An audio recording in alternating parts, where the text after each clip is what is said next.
because when I came home after 8 years, I paroled out to my brother's walk-in closet.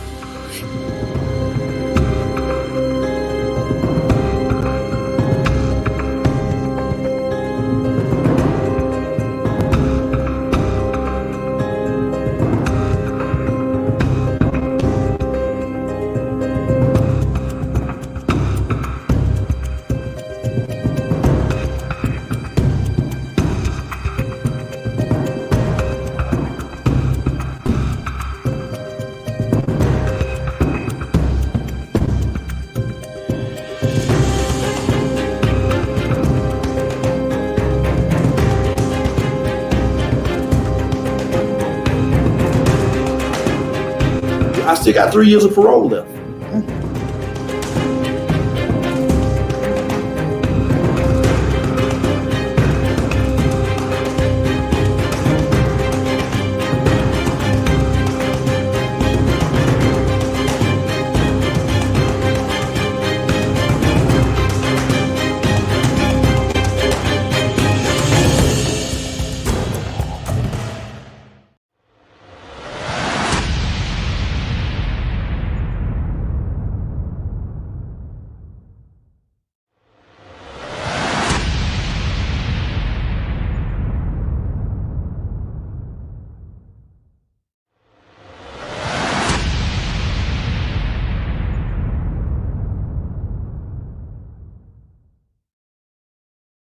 Hi, I'm Kevin Harrington. I'm an original shark from the hit TV show Shark Tank. I'm also the creator of the infomercial, pioneer of the As Seen on TV brand, and I've been behind the scenes in business ventures that have produced well over $5 billion in global sales.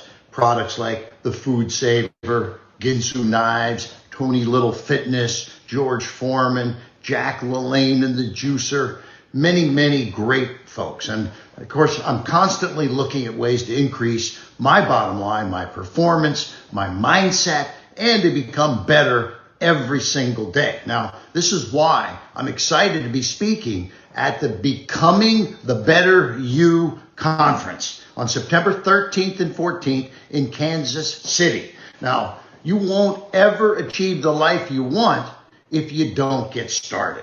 And this is a place to get started because this is a 2-day life-changing event, and this is a place to take that first step. Now, we all strive to be the best versions of ourselves, but this is a show that's going to show you how. It's the BTBY, right? And I'm excited to be sharing the stage at this event with Brandon T. Adams, Chris Cumby, Dr. Ruben West, Brenda Ringwood, and it's many great speakers, and we're excited that Becoming the Better You has also inspired me so much that I'm going to let 6 to 8 people pitch me, the shark, at this event. So looking forward to seeing some deals and want you to be there. So if you want to know more, go over to www.comechangeyourlife.com. Find out more, check it out. Take care. See you there.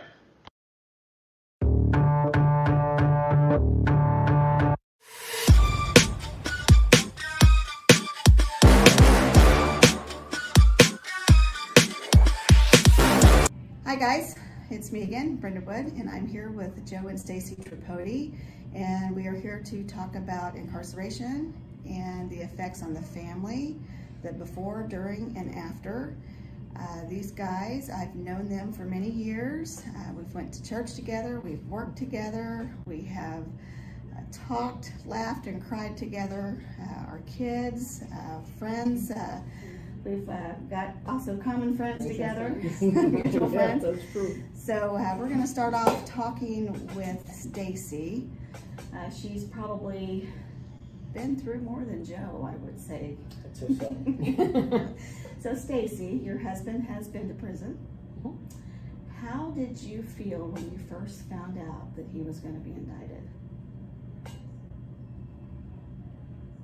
It was a long walk back to the apartment. I bet. When I first found out about it, I wanted to kill him. I bet. How much of a strain was that on your marriage? Even more. We were on the verge of divorce anyhow before this happened. And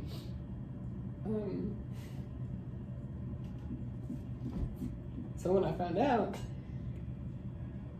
like I was gonna say, I was pissed. Absolutely. How long ago was that? 2009. 11 years ago. And what was the process? How long was it from that day to when he went to prison? January 4th to August 12th or 10th? No, 10th. They filed, no, 12th. They Took came them and 8 got you. months, 8 months to bring charges. They came and got you August 12th. They filed the paperwork August 10th. And you're still married? I'm still married. I 25 years this year. came to dividing. I only made it because of the Lord. That's it.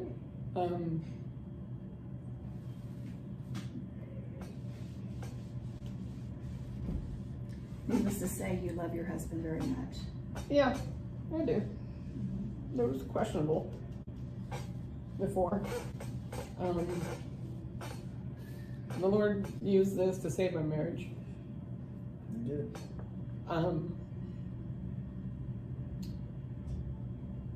I had to make a choice. Was I going to question both or just one? I chose to question both. And that's what led down the path that I went. So. When you found out that he was going to be sentenced and be uprooted from your life, was that a relief because there was going to be a break because the marriage was in trouble?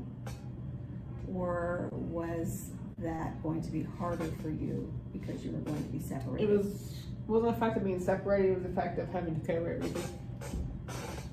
Because I was still mad. Absolutely. And the intention could be cut with a knife. And I'm not gonna lie, I there was things that crossed my mind. But I couldn't do anything that I had thought of. Because of Alec, my other daughter and children, and knowing that it wasn't what was said. Right. Was it strained financially? Oh yeah, I worked 3 jobs. 2 incomes to one? Yes. I worked 3 jobs. How long did you do time? 31 months. 31 months. 31 months, and since I had worked for the state of Kansas Department of Corrections, I was an interstate compact, so I had to go to a different state, and they sent me to Nebraska. So you were actually on both sides of the law now. I've seen So both have I. sides of corrections. I have to. Yeah, she was a CO also. Okay, so this is a very interesting interview. So what you did, you were actually a CO. I was food service supervisor for 2 years, and then I was a correctional officer for 3.5. Okay. And you did for the state of Kansas as well? Lansing. That's why I never went, and the only time I went to Lansing was to pick him up. So you knew what he was headed for? And I already told him I wasn't going to come to Lansing to see him. So that's another way that God stepped in. Yes. Made it possible that I went somewhere else where she could actually come. Which was good. And actually get a break while she's there too, because we had one visiting day, and then they would be out for the weekend so they could go see movies or dinner or go sightseeing or whatever. They were able to do things. Was Nebraska, being a Kansas CO, was Nebraska a better situation than the Kansas prisons? Oh yeah, yeah. What's some of the differences? The difference in Nebraska is they treat the inmates better. You're a person. They give you respect, and you see inmates giving them respect. It was kind of a mutual thing that, if you stepped out of lines, they knew it. Half the time, if somebody had to go to the hole, they put their hands behind their backs and went voluntarily, no fights, no nothing. We never had Code 39s or anything where officers had to respond to a fight or anything. We never had that. The worst thing we ever had up there was death because the inmate was so old. He passed away. That was it, natural causes. They give you jobs that you're going to be able to do on the outside. In my case, I worked in a wood shop, made very nice office furniture. If I had all the power tools that I could do, I could open my own shop with some of my friends from up there too. They paid you better, and they also treat your family better when they come in. They don't look down on you, at least they never seem to. And they have compassion. You know, not where you can play games on them, but they had compassion. They actually had care for you. And I was able to talk to my daughter when she came up with Mom, and you know, we were able to interact and had pictures taken. You know, there was none of this, no, you guys stay over here, you stay over here type thing of like Lansing. What we saw in visitation there, you know, everybody sits around the table, there's no touching, there's no nothing. We were able to hold hands, sit next to each other, and you know, Feel like a family. yeah, felt kind of like a family under kind of constraints, but still you felt that connection. And it was always nice to have. But like I said, the jobs that they gave you up there were jobs that you can do on the outside. Now, you told me that you actually were able to send home almost $7,000. Well, it was almost $7,000 in bonuses and other pay. I just told him to send it home. I sent all my bonuses to Where her. usually it's the other way around. Family Yeah. members are sending that kind of money into the prisons just for the inmates to survive. Yeah, If he was in Kansas, he probably wouldn't have been able to do that. no. So as a CO working in a correctional facility, taking care of inmates, what is the worst thing that you've seen? I think the worst thing I've seen in, well, I can only say for Lansing, is the dehumanizing of the inmates to feel like they're less, that they feel like they're just garbage. And what about with you, Stacy? Sometimes a lot of them will put on a uniform and they're God. Yeah. The guards. Yeah. When I was worked in Lansing, it was pretty sad that I knew the inmates had my back more so than a lot of the officers. And when you heard that your husband was going in, is that what you thought was going to happen to him? No, I knew he'd be in the hole. Yeah, I was in segregation. I went right because to I knew seg. because he worked there. He couldn't be. And I was only there for one night. When I came back though, I was there for 39 days. And I thought the guys next to me would figure out that I had been a CO there, but nobody ever knew. And so Officers did. I had one officer that worked there that we knew on the outside looked at me like I was a piece of garbage, and I didn't care because I had blown him off a long time ago. But one thing that really got me, impressed me about that there was officers in there that really cared was, I don't want to use any names, he was the boss of the SORT team. Came down and stood there and talked with me, and he says, man, he says, you know what? He says, it's so good to see you again. He says, I hate seeing you this way. He says, but I'm glad to see you. You know, so I mean, it was really nice to get that feeling. Right. Because while I was there, I had an inmate about 3 cells down. We'd light his cell on fire. He was doing it almost every night. Smoked out the cell house. Ended up spending half the night under a blanket. But the COs were just, you know, trying to take care of the situation and everything, and it was a mess. So everybody ended up on lockdown, which are saying that's what you are anyway. But we slept there in winter, or close to winter, October, November, and they had the windows open the whole time on that side of the cell house so they could get the smoke out. Now, when I lived in New York, I was a firefighter up there, a volunteer firefighter, and I know when you want to get smoke out, you put the fans in the door in the back and you blow it out. Right. They opened all the windows because they were mad. So it was our punishment. From one person. Yep. And froze out a whole side of the cell house. Oh my goodness. Yeah. So when he's calling home telling you stories, you believed him because you had worked in that situation. Yeah. But see, at that point, I wasn't writing her, and I wasn't I was writing her, but I wasn't calling her. That's all we were doing was letters, and so we weren't talking all the time. And I wouldn't come see him. No. So what point did the marriage turn around? Be right In Nebraska. In Nebraska. Before we left. Yeah, when we were writing letters together, all of a sudden she was writing about her and the girls and the women's studies. We're doing a study on the book of James. And I read that letter and I just started crying because I was just so thrilled to death because my roommate was a Christian man too, the former major. He and I are friends right now too. He's out. That's wonderful. But we were studying the book of James, and what we had was concordances and dictionaries, and we were tearing James apart. But it just hit me that, all right, Lord, you're doing something, because we were studying the same things. And I could see her spiritually getting stronger, and I was getting spiritually stronger. So when I was in Lansing waiting to get out, she hit me with possible bad news about not possibly being able to live together as a family at first, because we had our oldest daughter with us, our youngest daughter with us. And they said, well, I'm not going to be able to live there. And she said, well, I don't know how he's going to take it and everything. I said, listen, let's just give it to the Lord, let him handle it. It's going to work out.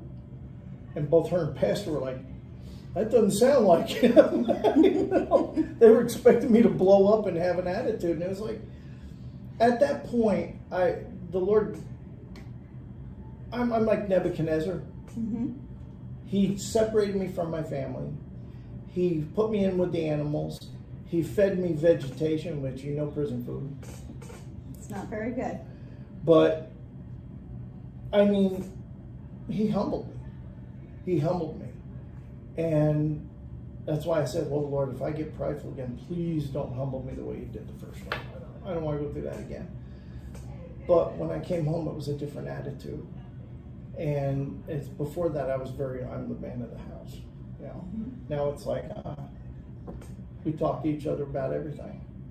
You know, I don't think I have any surprises on her now. I mean, she knows everything about me. She knows about me, and you know, I know about her. But our marriage is closer, and we have a better communication with the Lord. She's not a big book reader, but I'm really thrilled to death that she's picking up the history of Christianity book that I showed her and everything, just to kind of give her an idea as to how things changed from when the Apostle John died to now, how things got jumbled up and muddied and everything. So just read it for herself. All right, But so, yeah, yours was, yes, you are. Yes, thank you. That's okay. She reels me back in. But Nebraska was when mine was a decision I had to make. yeah. Okay, mine was, I went through the whole Bible looking for a reason to divorce him. He didn't cheat on me. There was no adultery. There was no beating. There was no nothing. I had to make that choice. I grew up with the parents teaching me your vows mean a lot. Well, I didn't realize how much testing my vows would be. So I could have easily divorced him. Easily. I had to make a choice. I made my choice. I stayed. So I came to that B. So I was expecting that choice. I was not the choice you made. I was expecting to be on my own. Are you glad you made that choice? yeah, and then it's still hard at times. Because Absolutely. It is. I don't talk to my daughter. Yeah. And I have long forgiven her. I have no animosity to her as far as me. And I know we're not going to talk about that, Right. but I can say from a Christian viewpoint and that Jesus does forgive, Oh yeah. which means we have to forgive, and she has a choice on her own that she has to make. Right. I know you guys know that. Oh yeah. But on another stance on that, had this had not happened, and had you had not went to prison, you guys might have been divorced. We would have been. Yeah, we would have been. You still might not have had a relationship with your daughter. Yeah. The Lord used this. What was meant for bad, He used for good. Yeah. I always tell everybody, I would not go through it again. I would never ever want to go through it again. But I would not want to change the outcome that it had. Absolutely. And we can't take anything away from him, because where I ended up was because of him. Because even in Nebraska, I could have ended up at the main prison. So you came out a better man. Yes. But he put me in safe conditions because he knew that I was a CO. You know, What's he the knew. worst thing you saw in a Kansas prison while you were incarcerated?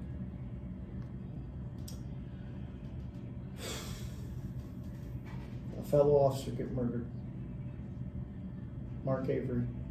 Wow. Great guy, father of 7 children, married, happily married, very Christian man, was killed by mistaken identity. The officer that was meant to be killed ran and left Mark to walk around the corner by mistake, and he was murdered. 45-pound weight plate repeatedly to the head. When I saw him in the hospital, his head was about the size of a pumpkin, a big pumpkin. He passed away. And you were a correctional officer at the time? I was That wasn't there yet. I was right across the sidewalk from where he died. I was in segregation, but because we were in segregation, our captain wouldn't let us out. We had to stay in there because we had to get ready to process all people that were coming off that yard. So it can be very violent. Yes. When those inmates came off that yard into the stripped down room, there was not one of them that faced a friendly face, mine included. We were ticked. And every one of those inmates got in there, and when they stripped out, their knees were shaking. When you went in, did that scare you? No, No. no. Because being on the other side, I knew what to do. I knew how to play the game, you know? And that's all it is when you go in there, it's a game.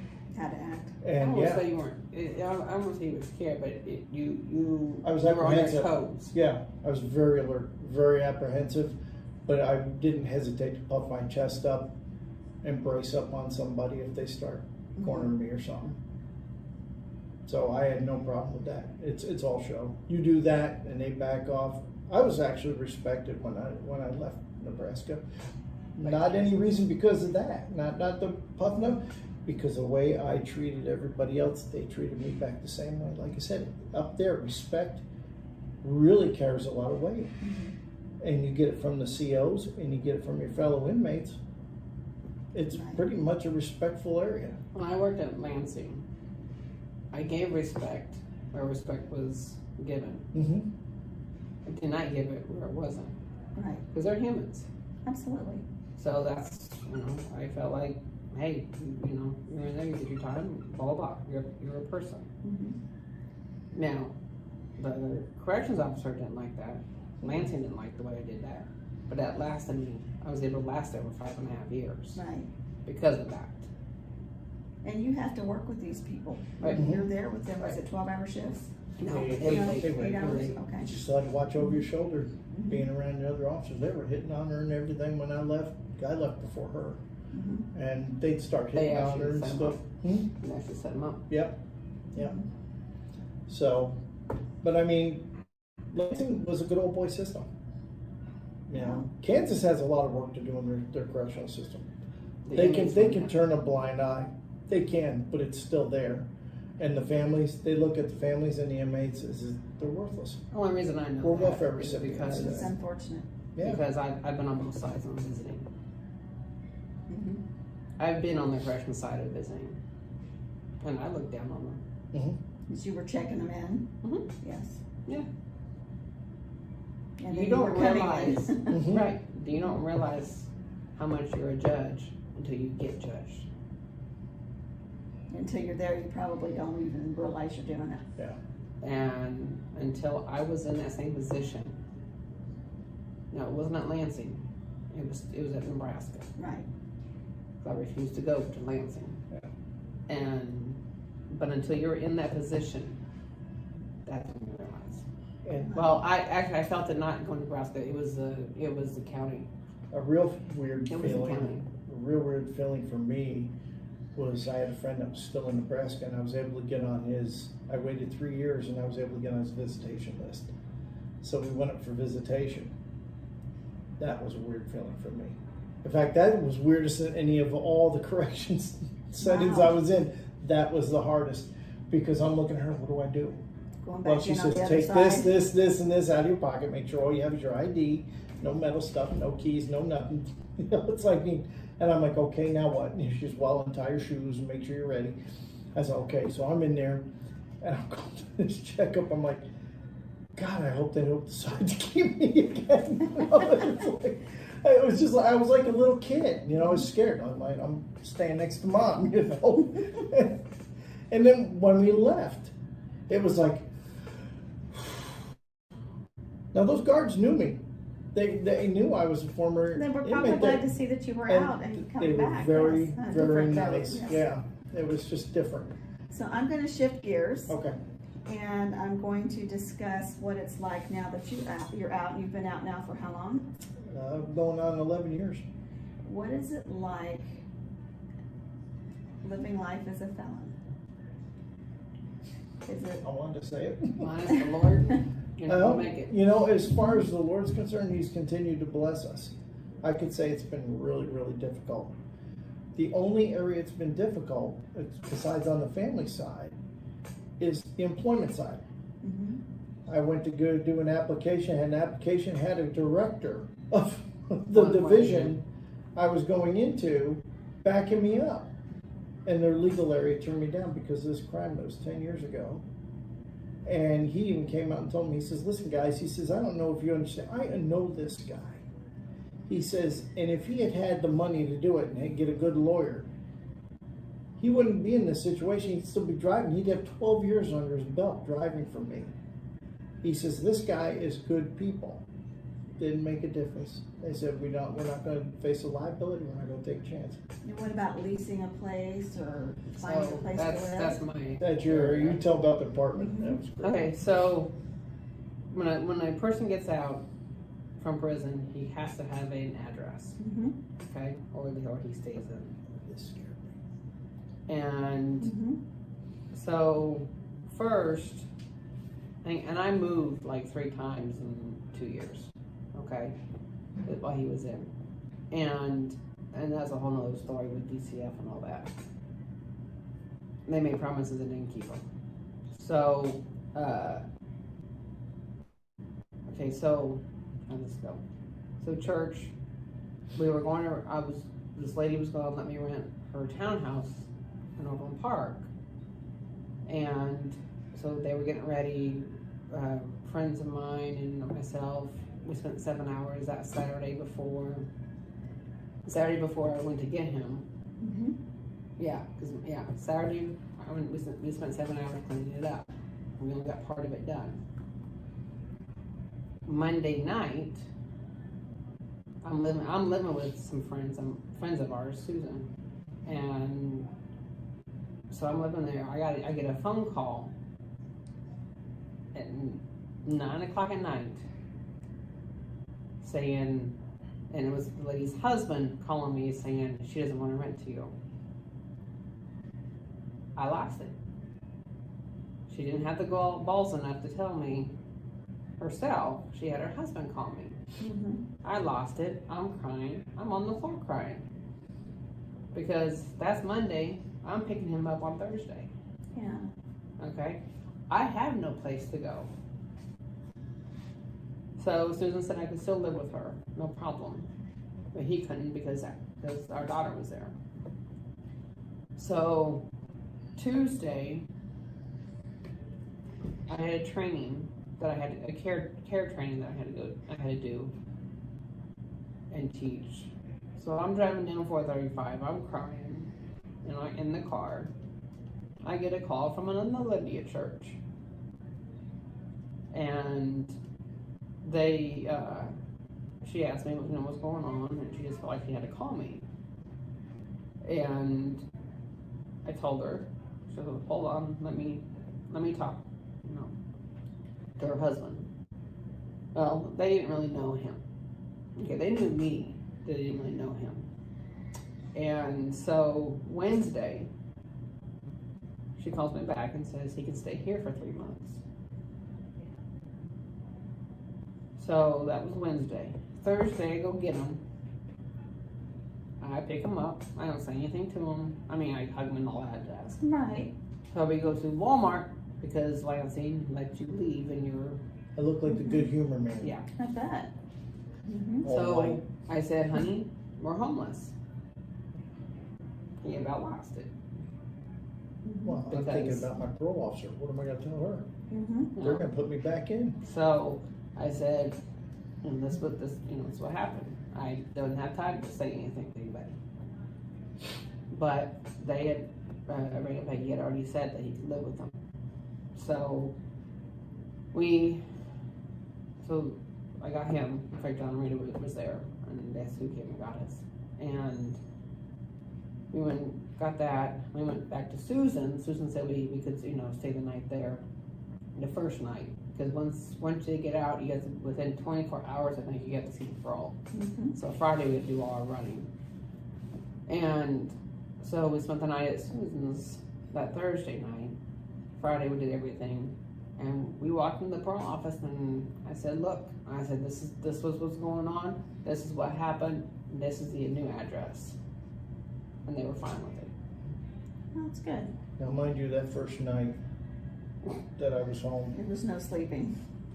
There's not a lot of things. every time, in Olathe, every time I heard a police car, You thought they were coming. I'd jump out of the bed and look out the window. I couldn't stop. She could start making fun of me, but it was true. It's true. You're. Doesn't take long to get a little bit of touch of institutionalism, Yes.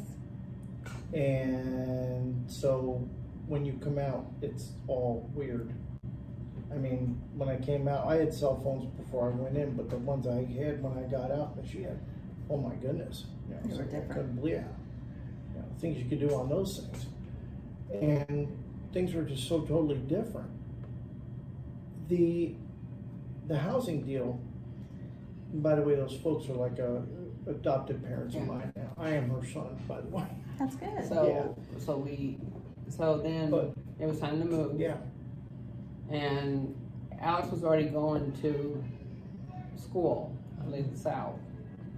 And I wanted to keep her there. I didn't want to, but if you're a felon, you cannot rent at a regular apartment complex, okay? The only way you're going to really find a place is if you rent from an individual. That is it. Yeah. Literally. You don't have the opportunity. So, we were praying. This is continuous, okay? And other people were praying too. A friend of ours, Judy, was driving down Ridgeview. She calls me up and goes, "Hey, there's an apartment up the road from your work," And at this point, I didn't care because we had to make a decision, and there was, you still had time. We had, I had to move. So then, I went and checked it out. It's something. It's a roof. Yeah. And I filled out the application. I flat out told the guy, I said, "This is the deal. This is my husband's home. He's this, and this. Take it or leave it. Let me know." Mind you, I'm a very forward person at times, okay? I'm not. Well, it's okay. Okay, so I'm gonna tell you like it is. And so I told him. I said, "My husband's a felon. This is what's going on. Let me know." I prayed, and that was, I don't remember what day it was. Anyways, by Friday, he called me. And he told me, he goes, "But I've never had anybody be up front like that before." "Yes, I will." So that's how we got the apartment. And you're still there? Oh, no. No. So Keep waiting for the blessings. No. They keep coming. That's good. So we lived there for 2 years. 2 years. Mhm. And Alex was home, and she was able to still go to the South because Susan, we just used her, Mhm. And Susan, but plus she stayed there for a little while still. Mhm. So he was still on parole, and I can't remember if he was raising the rent or something. Anyways, you weren't really working, I and was that was working for rough church. too. Right. Oh yeah, Part time. Mhm. I've that always was been a rough, too. handyman, so that's what I was using. and so I was getting mad. I was getting angry, and just a lot of feelings, And so we ended up feeling, let's see if we can buy a house. And credit had gotten better, and we bought a house, so It was on Saturday. we were looking for houses. We got to stay 5 of them. None bad things were bad. So Joe went back online, looked. This one just got listed. We called the realtor and said we want to see this one. Sunday we went and saw twice. We ended up buying that one. That's where we Yeah, are. they put an offer on it one day and Congratulations. And We got the house parole on my birthday. officer said, the parole officer said, I want this to be done by the time you guys move into the house. Mhm. So he was off parole March 31st, or March 21st. Mhm. The day the house closed. Hold on, 2013. Mhm. Yeah, we bought the house. So, So you've been off now for 7 years? Mhm. Yes, but you still feel discriminated against? oh yeah, Oh, yeah, yeah. Yes. I think, the thing, it doesn't matter what crime you're convicted of in the state, now you're on the registry, Yes. doesn't matter. And I think with the way the attitude in the outside is right now, I think that thing is just nothing but a shopping list for who you wanna shoot next. That's unfortunate. So, that's one thing I think that should just be for official eyes only, instead of the general public, because if the general public has a question, they can call. Yeah, I heard something about even drug offenders now it's gotta be on your Everybody. ID card. All offenders, Wow. yeah. And you have to get your license renewed every year. Wow. Yeah. But they take what it would be for like a normal person every, what is it, for 5 years or something? 4 years, 5 years for renewal? mine's buyers and Ours is every year, so what they do is they take that 5-year fund and they just chop it up, so it's like only $13 to go ahead and renew, so it's not a financial killer. It's Yeah, just but a real still pain in the neck. pain, yes. Yeah. especially if you don't have a job. So let's just say, I mean, the blessing is the fact that we stayed together. I already had a job. I mean, the Lord has blessed us. The Lord, He's the only reason why we made it Yeah. as far as we have. Only reason. Yeah. But where I work, I get calls all the time for people coming out. Mhm. If they're 65 and older, they've got some kind of income because they can apply for Social Security. Mhm. Anybody under that, they can't. Right. Okay? There is no income. Who's going to rent to you? You can't rent if you don't have a job. Right. It's Okay? hard to get a job. I had It's hard a to find a place to 47-year-old. I had a 47-year-old call me the other day. He couldn't go. If he had gotten out from Lansing, he would have had some money. But because of COVID, they kept him at Johnson County. Now, is there halfway houses with the state? And They had some, but nothing good. So if there's no place to go, they just keep them? Yeah. That's pretty much what they do. well, if your time's up, they let you They go. can do that, or they let them go and they just become homeless. And that's how and they actually put him as homeless. Yeah. And then they end up back in because they've committed a crime. Because they need a house, they need They some nowhere place to go. stay. Right. It's kind of like what the drunks do, and a lot of the homeless do in the wintertime. They'll go ahead and get themselves arrested just so they go to jail, are To get warm warm. and have food and Right. have a place to sleep. Do you think our system lets people down? Yeah. Big time. They not only Kansas, let them down, especially. they not only let them down, but they hold them down. That is an interesting way to put it. I have a little ministry that I do with the incarcerated, and a guy wrote me a letter, and I asked him a series of questions, and he said the system lets people like me down. And he was referring to the neighborhood that he lived in, the way he grew up. The people like me is what he said. It lets people like me down, and it was very sad to hear. Mm-hmm. Oh yeah, they do. And I society doesn't give us can a chance. honestly say, because of God, only because of God, that my reputation before going in was good, but my reputation now is much better than what it That's was. good. And it's because of the people I'm with. I cut out all the bad associations. All the folks that I hung out with before, except for John and Rita, are gone. Mhm. And we have healthy friendships with all sorts of church-going people. I mean, everything we have is Christ-centered. You know, I mean, because you walk away from him, things are going to go wrong. And I mean, I understand there's folks that don't believe in the Lord, and I understand that people aren't religious, and I'm not religious. It's one of the biggest conversations that we have. I always say I religion. religiously went to work. I said religion. Oh, yeah. Religion kills faith. I'm not talking about religion, I'm But talking about I the Lord. understand. But what Yes. I'm saying is your faith in the Lord is what matters.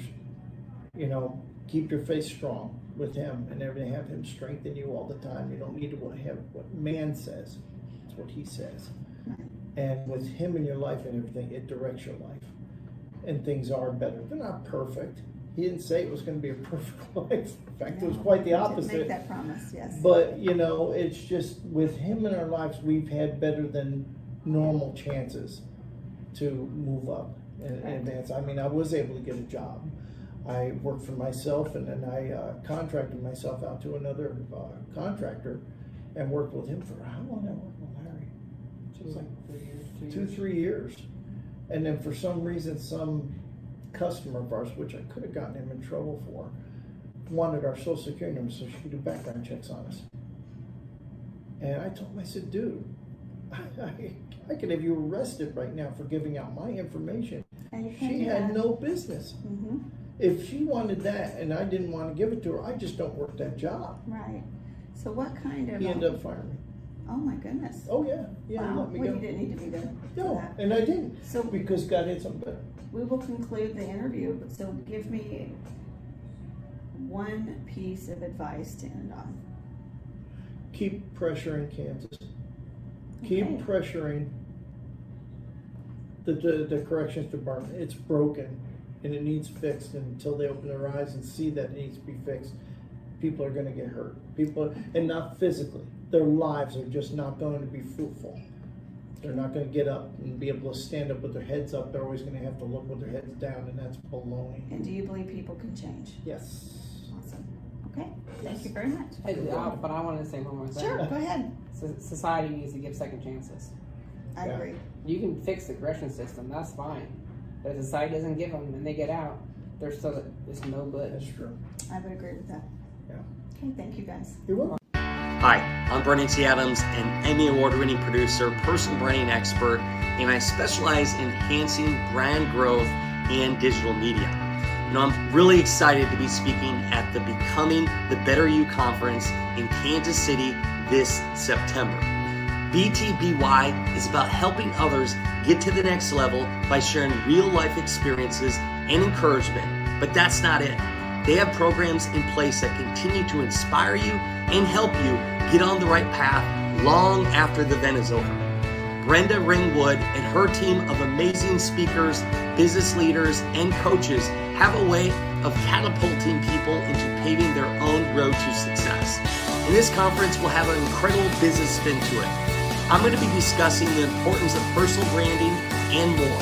And I'm excited to be speaking alongside Kevin Harrington, the original shark from the hit TV show Shark Tank, Dr. Ruben West, Brenda Ringwood, and many other game changers. So what's holding you back? If you want results, you have to take the necessary steps in order to achieve success. Let's get started changing your life today. Go to www.comechangeyourlife.com. I'll see you there. Or do you want to be the person that's helpful, that soothes, that loves? Because you can still stand tall and be as big as you want to be when you are this person.